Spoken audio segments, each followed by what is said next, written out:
Welcome, everyone. Today's inaugural House Sitter Field Notes features Regina Campbell-Malone, and I am so excited to have a conversation with you about your trusted house sitters experience in the U.S., what you've learned from the field, and any tips that you recommend for first-time sitters. Tell Awesome. us how Thanks you for got started. how did I get started? So my first experience with trusted house sitters was it was recommended to me by two friends, you and another friend, and it was because I was looking for a house sitter for 3 weeks when my family would be away. We have an older dog, looked into kenneling, and it just was not going to work financially. So this was a great option. I was able to interview several folks. I really wanted to focus on domestic folks who were just coming either within state or who were coming from within at least the United States. And I had a couple people fall through after great interviews. And I was left with this wonderful guy who happened to be coming from the UK, and so that's a whole experience we can talk about in itself. But he was wonderful and he ended up being the sitter for us. So I come to house sitting from the vantage point of starting off as a host, looking for a sitter, and then moving into doing house sitting myself. I see. So you did mention that you have a family. What is it like being a sitter who has a family? I have found it to be wonderful for a lot of different reasons. One, it allows me to look for places that are family friendly, and will help us be able to budget more for the activities and food that we're going to do than for accommodations. All my family members love pets, and so that's a non-issue. We are actually headed to a sit in Virginia later on this year, and we're all looking forward to it. It's a lovely, lovely spot that we could never have afforded otherwise.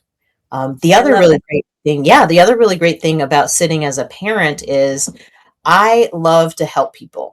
And so one of the ways that I've been able to convince myself to take some time away from my family, much needed time away from my family sometimes, is to say, I'm helping out my new friend, Julie, who has a dog and she needs a house sitter. And that's how I arranged to have just a weekend away where I might be petting a dog and reading a book. And that has been really, really helpful for me because I'm also helping someone. It feels really good and it checks a lot of boxes for me that allow me to take some time that I need. That's great. So you can use house sitting as a way to kind of do a staycation. Absolutely, absolutely. And I've done And that multiple times. I was gonna say, and have you brought your family with you?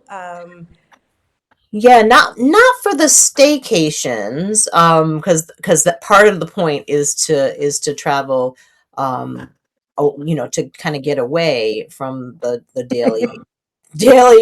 daily grind sometimes.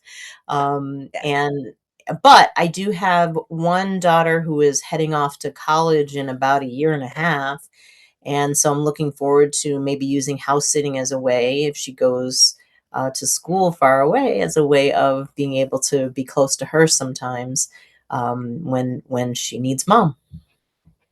That's a great idea. When I go home for the holidays, I usually do a house sit San Francisco Bay Area, so I can be close to my family, but also get a chance to be in a luxurious Have location your that's own little relaxed. space. Yes.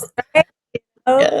make it really festive. So you've been both a host and a sitter. Mhm. How has being a host informed what you wrote in your profile and like how you interview? Yeah, that's a really great question.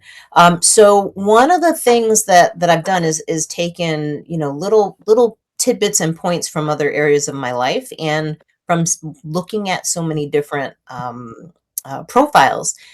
I really, when I'm acting as a host, what I want to see is someone who really likes animals, and that shines through in their profile, has experience with animals, so I want to see some of that in your profile.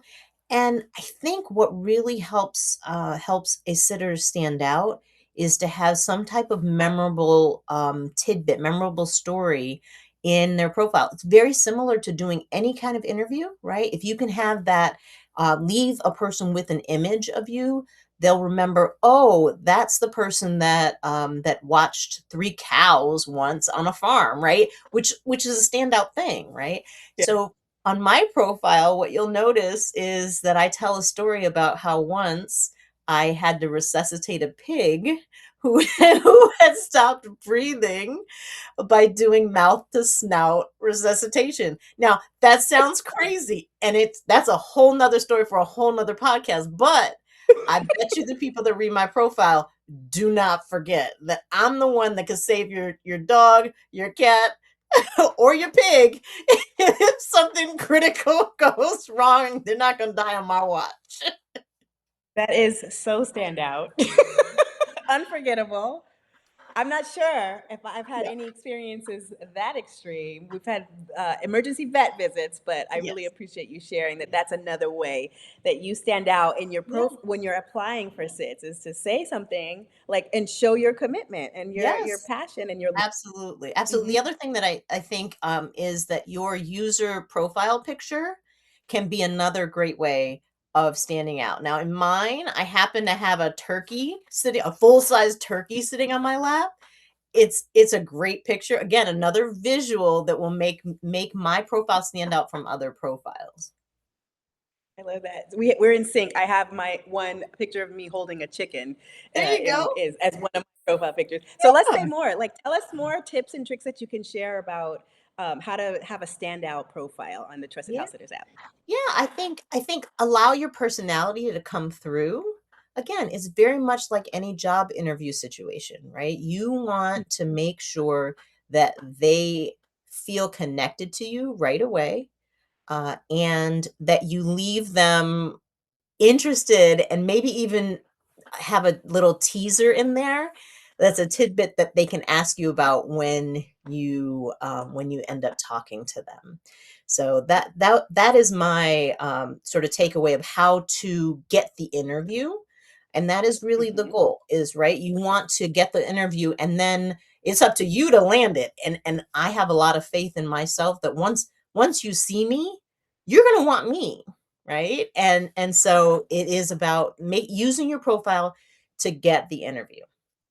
Now, another tip, and I got this tip from you.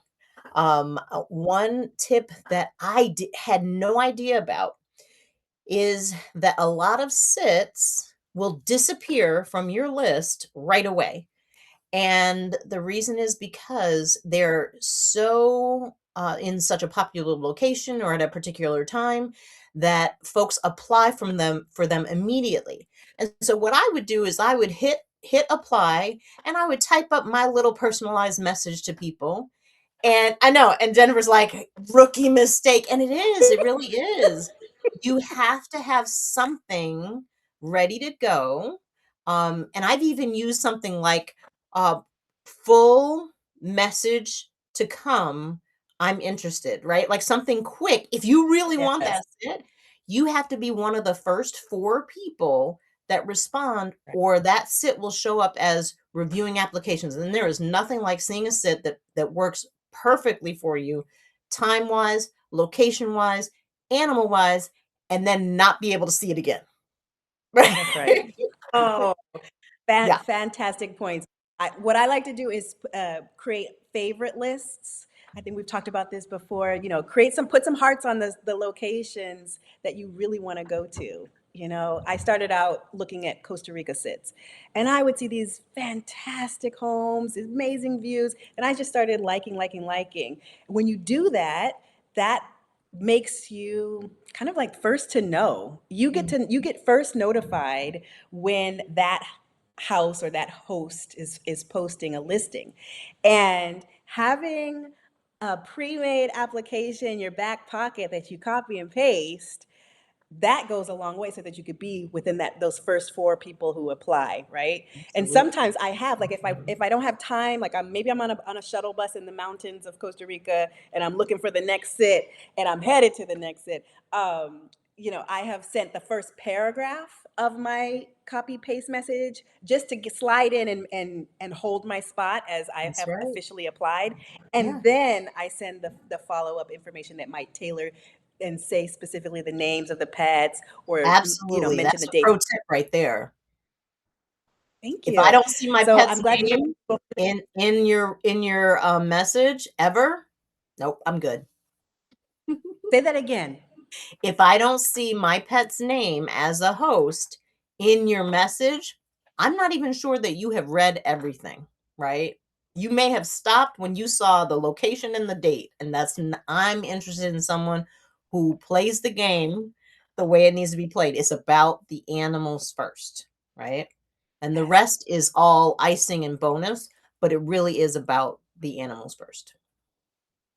Tell us more about maybe three things that you're looking for when you are a sitter applying for a sit. Yeah. What are the three questions that you definitely need to walk away asking? Yeah. Are you talking about when I look at a profile, what do I want to know from the people, or when I have an interview with someone, what are the questions that I need to have answered before I get off? So I'm thinking about the interview. So you've already applied and Mhm, you've texted within the app mhm, and schedule a time to either video chat or mhm, get on the phone with the host, the potential host. What's the information that you want to make sure that you walk away from as you're considering, do I want to care for this house? Do I want to care for these animals? mhm. So, number 1, um, is do you have a guide, right? I feel like the sits that I've done where someone has a guide and is meticulous, that's who I wanna sit for. If I see you pull out a binder when you're on my interview and you're like, "Yep, it's here in the binder," that that is primo, I'm ready to sit for you any day of the week. The most successful sits have either a digital copy that they can share with you, or a hard copy that they're willing to share, and let you see at some point. I think that is absolutely key.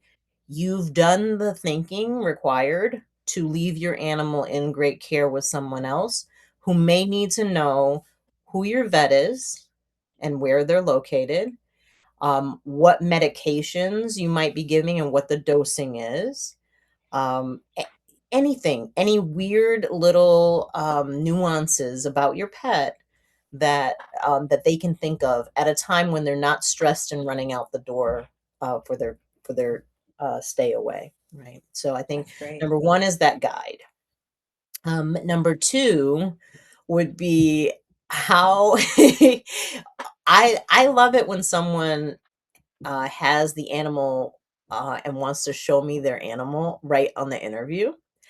I think they are a part of the process too, and since they're such an important part of the process, I think that an owner who wants you to meet their pet is the right kind of person, like, they just get it, and it is really about the pet, okay? The third thing I would say is if they've thought about you at all, then somewhere in their profile or somewhere in the conversation, they will have told you about things that are nearby or some kind of human-centered logistics, right? Um, are things bikeable? Are there restaurants nearby? How far away the supermarket is?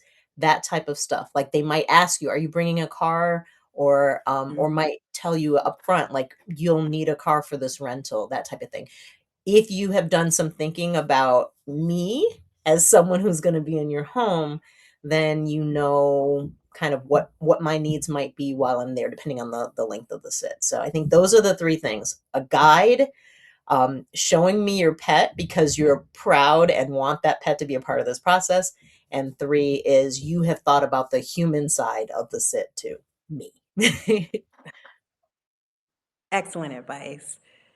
So tell us a little bit more about the travel lifestyle and freedom that can come from house sitting. I I could go on about this forever. This is my favorite part. One of the most exciting things for me is just having the ability to dream about where I want to go, right? So whether I'm kind of kicked back finishing my work and I just want to take a 5 minute 5 minute search through opportunities abroad, opportunities for me to travel, that really like warms my heart and fills my soul and gives me something to dream for, right? And especially something that's attainable. Two, um, one thing that I really love is being able to go visit my friends. I have girlfriends all over the country and around the world, and gosh, I just love being able to throw out there to them like, I'm looking for a sit around this time. If anybody's free, I'd love for you to come and visit with me. And many of the sits allow you to bring friends as long as you mention that you're bringing them ahead of time. It has been wonderful to reconnect with people who I haven't seen in a minute, and it's like having them in your own home, but it's not even your own home. So it is awesome. It's an awesome way to be able to see people and again help people at the same time. I have my little go bag. Depending on depending on the length of my sit, I've got my tiny bag that is just for like a three or 4 day sit. Exactly, I'm gone, right?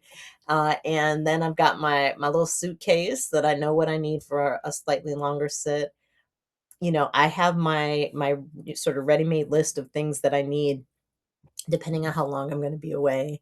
And I just think that being able to plan and have people post sits as far away as a year from now really allows you to allows someone who needs to plan for logistical reasons or just needs to plan because that's what feeds their inner planner.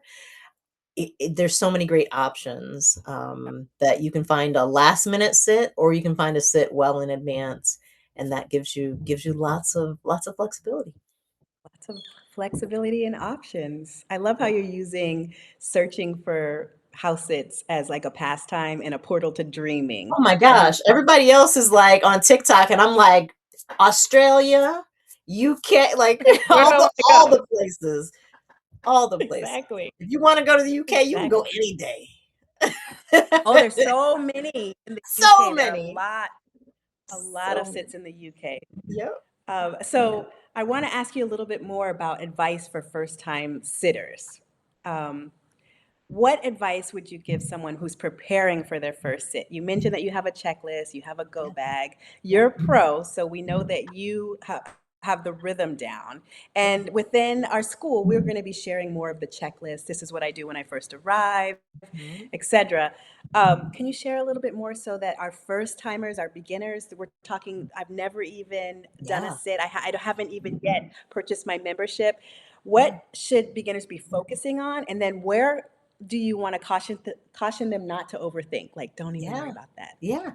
I think the number one thing I tell people is when I open a conversation with someone for an interview, I immediately tell them, just so you know, it is my own policy that I do not agree to a sit during the first interview. I, I know we're both probably going to be really excited about each other by the end of this call, but that allows us both to sleep on it and come back without the pressure of the other person on the other side of the camera. That has been wonderful. It's been a lifesaver. Just I'm a people pleaser, and so I definitely need that space to be able to make sure everything fits. So that's number one is set up the conversation with that as the ground rule because there's nothing like getting to the end and then they offer you the sit and they're so excited to have you and you're like, Hold on, but now I got to tell you I don't do that on the first the first.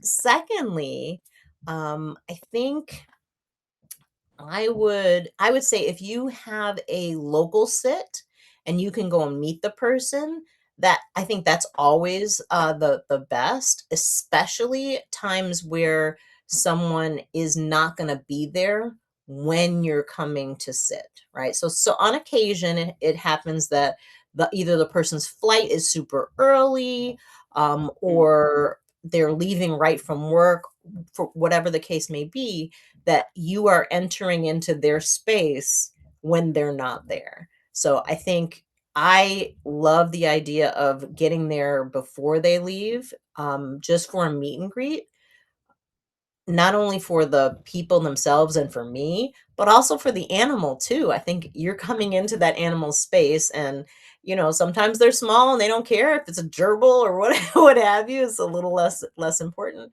But if you're walking in, there's a Malamute or some other really ginormous dog.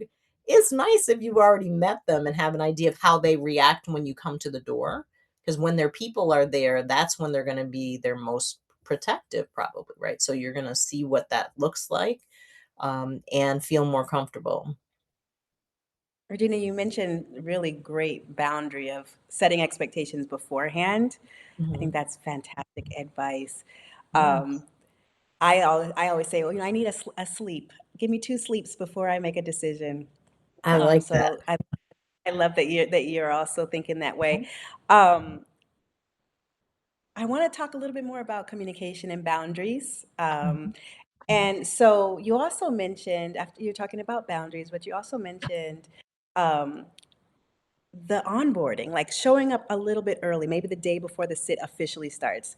I like to do 24 hours if possible Yeah. with the hosts for that physical onboarding to get a feel of their energy, to meet the animal, as you said, or animals, and get to know the quirks of the house, um, drive their cars, whatever it is, the Mhm. onboarding, full onboarding. Yeah. Um, how often do you usually communicate with homeowners during the sit? Oh, great question. Um, so I think it really depends on the length of the sit and whether I've sat for them before. So for short sits that I've never sat for the people before, I make sure that the first day I have communicated with them and sent them at least one or two pictures of their pet, especially right after they've left. As a former daycare center employee, I know that parents seeing their kids crying or carrying on when they're leaving, they have a hard time believing that they aren't even in their car before that kid often will stop.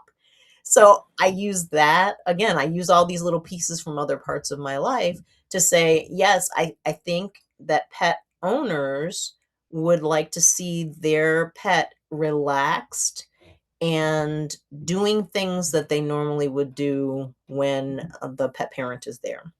So it'll be if the pet is on my lap, I'll take a Yes. little picture, a little selfie with the pet so that they know that we are getting along and that the pet is comfortable. Or if the pet is playing fetch or I'm taking them for a walk, I'll take a quick snap then so that they can just see that everything's okay. I think that really helps to give a sitter a lot of sorry, give a host and the pet owner a lot of confidence that they're leaving their pet in good hands, and again, that the animal is at the center of everything. When I had my dog, being watched by someone, it was for 3 weeks. I did not need a picture every day. She looks the same. Everything's good. But it was awesome when I was on vacation and got a quick snap or quick video, from folks. It really, even though I was not worried, it it scratched an itch that I didn't know I had, just to know Mhm. that everything was okay. So that Right. was super helpful. Yeah.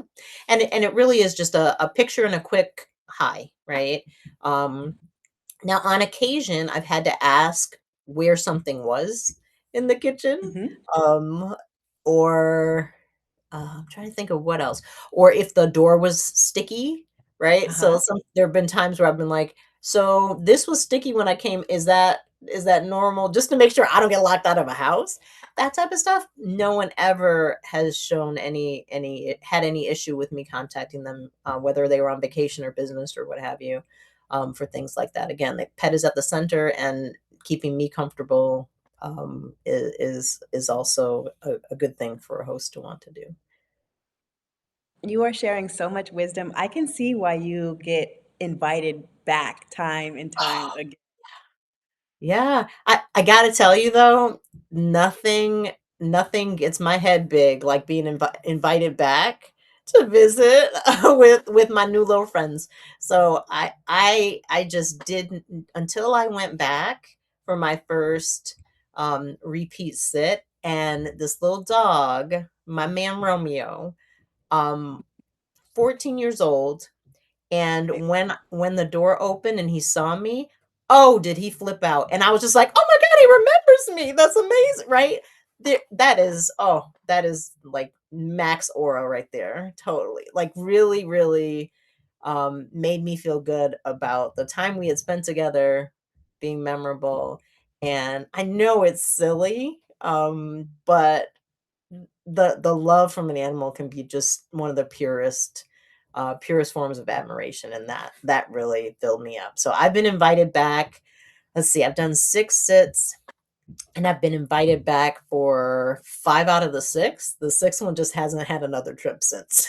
So, yeah, no, it is really awesome, and they'll contact you sometimes before they even post the sit, which is wonderful because then you don't have to fight for it, right? Like, you're on speed dial, and they know that, you might be available. It's been great. You're the trusted sitter, and you That's get right. first right of refusal. That's right. They might not post it yet, but they'll say, "Hey, Regina, are you available?" And Exactly. it can be up to you whether you want it to be officially on the site, like, okay, Mhm. yeah, post it and I will apply and then you accept me. Yeah. I've done that. Yep. Or that, no, it's okay. We can go offline. We have an Right. agreement. I trust you. Right. You trust me. Right. Oh, that's awesome. Tell us more about what makes a sit feel easy and well matched for you. Oh my gosh. So some of the sits, one, I like a big comfy bed to sleep in. So if I see that you're putting me in a little room with a twin size bed, that might not be the sit for me, right? I want to make it a lovely experience for myself. So the bed is super important. I'd say the next thing is how welcoming people are having you in their space. I've never had an experience where someone has like walled off parts of their house and told me I couldn't go in there. Now I don't. That's just not me. But I feel like if they walk you through the space and show you what's there, and you are welcome to, you know, to be in their home like a friend, that's always a better feeling for me than someone who like walls off large parts of their home. I've had people kind of bend over backwards sometimes. They've cleared out a closet for me. I'm like, "Oh, honey, I'm in the bag. All my stuff is in the bag. It's okay." But it still made me feel really good. Or they'll sometimes people will have a whole rolling wardrobe, like, what do you call it? Mhm. Bar for your clothes. So lovely, right? That people think of you.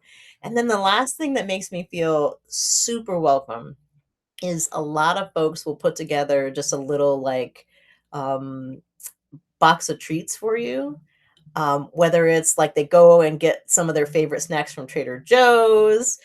Some will leave a bottle of wine if you imbibe. I've had lots of little, just lovely cards from people that express how their gratitude for me staying with their pet. And I have found some of the best snacks through the Trusted House Sitters, things I had never had before that are wonderful additions now, not just to my my repertoire, but my family, because I'll bring some of it home, and they fall in love with it too. So I think those are the three things that really stand out and make me feel like a sit is for me. It really is about the animal being right, and they have always been right, Mhm. and about the people being super welcoming. Thank you. Any other last minute advice, or not last minute, but final advice that you'd like to share? You've given us I a would lot of Yeah, these. there's so much, but I think one of the important things to consider is the neighbors of a host, whether they know you're there, and if there is a trusted neighbor that you can go to if something is up, right? We've all had an emergency or something come up, not necessarily on a SIP, but just in our lives. And so knowing who to turn to, if there's something going on with the house, is really helpful. So I love it when people point out their neighbors. There's almost always a little story that goes with it.